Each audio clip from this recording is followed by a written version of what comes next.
Bonjour à toutes et à tous. Comme vous le savez, dimanche dernier a eu lieu le premier tour des élections législatives en France, avec un taux d'abstention dépassant les 52%. Aujourd'hui, nous nous sommes rendus sur le terrain, au marché de la Paillade, pour savoir ce que les habitants pensent des législatives et pourquoi le taux d'abstention est si haut. Ah ben par la radio, la télé, oui.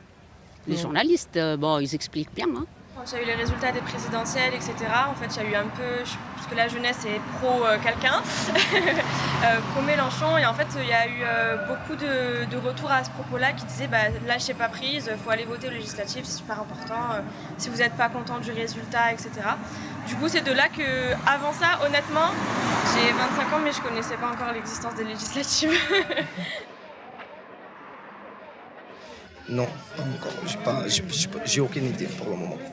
Pour les députés, pour le vote des lois. En gros, pour moi, c'était pour élire le Premier ministre. Et en gros, vu que le Premier ministre est assez important et assez décisionnaire, du coup, il est assez important au niveau...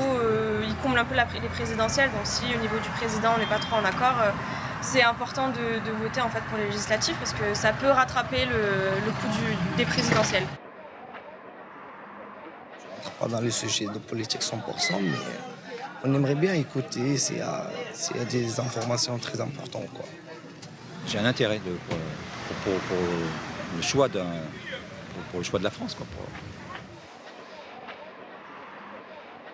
On est allé voter pour les présidentielles. Bon. Et vu les commentaires qu'il y a eu après les élections,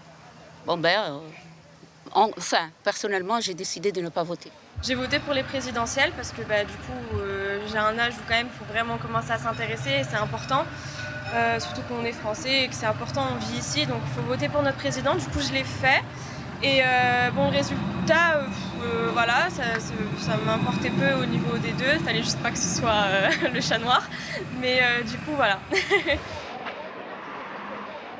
Déjà, j'étais satisfait personnellement au niveau de ma retraite. Donc on voit qu'il y a eu une évolution. Il n'y a jamais eu... au niveau du gouvernement, on peut toujours critiquer, il y a toujours des...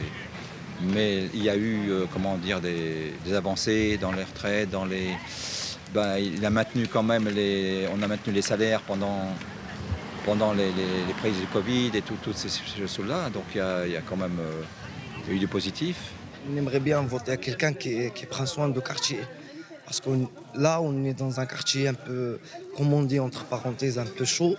Il y a beaucoup de problèmes ici, il y a plein de bordel. Et en plus, on aimerait bien un sélectionneur qui peut faire un programme propre pour le quartier. Ça veut dire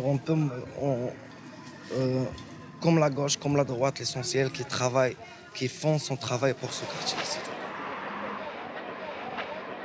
Ce que je retiens, c'est la NUP, c'est bon. Hein?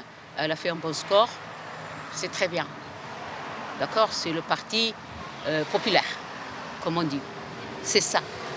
C'est ça ce qui est intéressant. J'ai vu que les résultats, c'était le NUPS et les Ensemble qui sortaient le plus, qui a eu beaucoup de